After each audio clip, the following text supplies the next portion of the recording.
Greetings, Eric Brown, MOBO-Media, MOBO-Media. Hey, we just bombed Iran. We just bombed Iran. We hit the nuclear sites, supposedly 3 nuclear sites in Iran. This has been, man, a long time coming. At some point, you kind of knew the U.S. was going to try to pull the trigger on this, particularly when Israel made the decision to go ahead and start a conflict with Iran. So a lot of folks are saying, is this the beginning of World War III? Will this start World War III? Well, I can't say whether it will or not, but I will say that our strikes on Iran right now is being met with a lot of opposition, a lot of fury from the international community, folks around the world and other countries. And so they feel that, Israel unjustifiably attacked Iran. And, that's yet to be seen.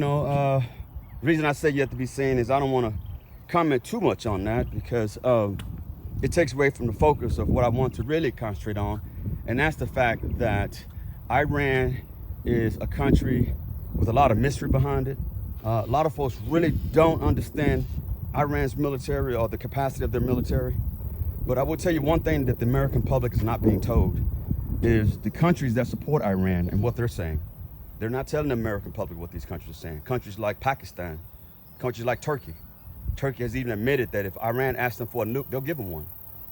So the U.S. bombing of Iran, it may have stalled the nuclear program and obliterated it, just like the president said. But I don't think it bodes well for peace in the Middle East. I think, the president had an agenda called America First, Make America Great Again. I'm not for sure how this makes America great again. I'm really not. Iran is a country that, they talk about the proxy, they talk about Hezbollah and all the other factions associated with Iran and talk about some of the bad things to do around the world. Well, as a military veteran, let me just say the U.S. is not an angel. Let me just say that. Certainly the U.S. is, they defend us, they defend the nation. I'm a veteran. My fellow veterans totally understand where I'm coming with this. Oftentimes, the U.S. points the finger at these other countries and talk about the bad that they do.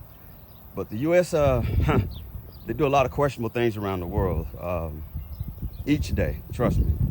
But it's all in the interest, supposedly, of American security and American interests. So will this start World War III? I don't know. I will say Iran is not a pushover country. We don't know what the capacity is. We don't know how many hypersonic missiles they have. We just don't know. But one thing we do know is other countries are supporting them. We have very highly advanced technical systems that can wreak havoc on the U.S.